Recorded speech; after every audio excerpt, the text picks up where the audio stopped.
I work midnight shift at a gas station, and I have for quite a while, at various stations in different areas with varying levels of criminal activity. I have regulars, of course.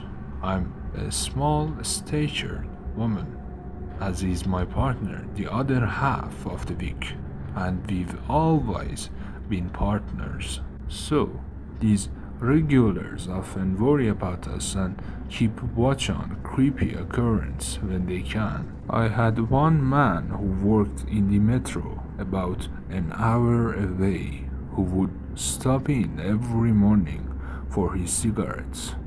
He never smiled or seemed friendly, and as I often do, I try to think of what I could do that might make him smile. It took many months, but I finally pulled it off by having his cigarettes ready on the counter and already scanned for him to pay for as he walked in. He smiled and then asked me, "Do you ever get scared on the night shift? You small girl, this is not safe for you." I said I sometimes did, but we could lock the doors and hide if we had to, and that the provincial police, think state troopers if you're American, had a station close by and came in often to get their highway vehicles washed. I had a good rapport with those police, nodded and then told me a story about when he first moved to our country from Eastern Europe with his family and child back in the late 80s, early 90s. He fell asleep at work one night at the gas station he worked midnights at. When he woke up, the phone had been ringing for hours and his manager was shaking violently, asking if he was alright. He was fine. He said, "What was the problem?" He was also sorry that he fell asleep. His manager screamed that it was fine, but he also told them to look outside. All of their motor oil was missing and the outside of the place was a mess. The thieves had come and swiped all the oil and left him be because he slept through the entire thing, and then moved down the road to the next station for an encore. At that station, the clerk was awake and fought back, so the thieves stabbed him to death and then left him to bleed out. When he finished telling me this, he concluded with, "If you ever feel sleepy, just lock the door and do it. It might save your life." I don't work at that station anymore, but I think about that guy all the time and wonder how his grandkids are.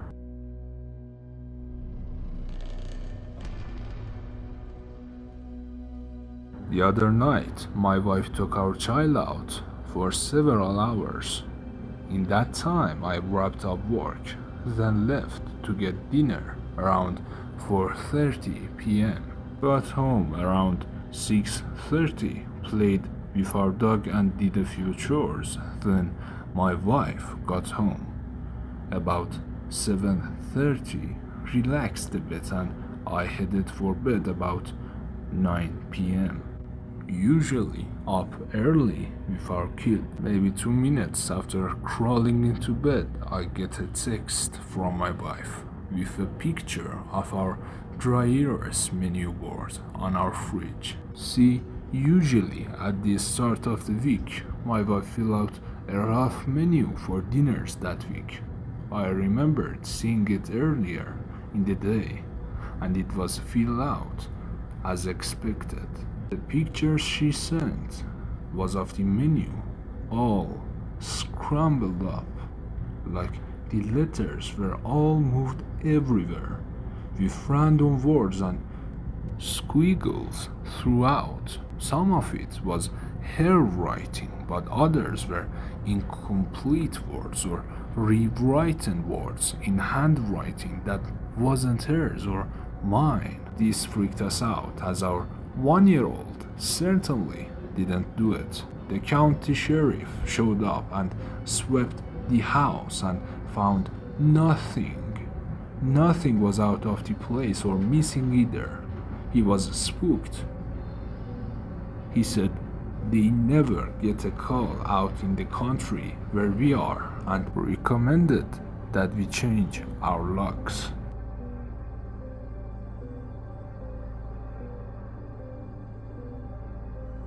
When I was 17, I was hanging out with two friends and they wanted to go smoke weed in the woods. I didn't feel like it, so I drove them and waited in the car. After a while, I was getting bored and I decided to go meet them, but there were 4 paths going off in different directions, so I just took the biggest one.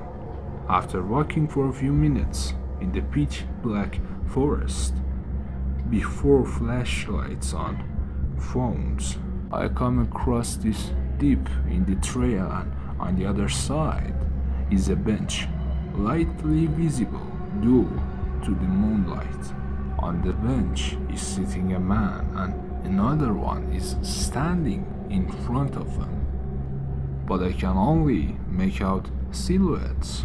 Being sure these are my friends, I yell out to them before walking over. If you ever walked in woods at night, it's just an uneasy feeling all around, so I was cautious to begin with. Well, it turns out, just after yelling out to my friends, both silhouettes turn around towards me. Not a word, not a sound. The guy sitting down starts sprinting full fucking speed towards me in complete silence. I got the absolute fuck out of there, sprinting the other way and tripping over shit because I couldn't see anything. I finally get out and lock myself in my car, but I was really worried for my friends. Maybe a minute later, I see them both coming out of a completely different path. They have also confirmed they have never saw me or anyone else in that forest. My heart still sinks just thinking about that dude sprinting in silence.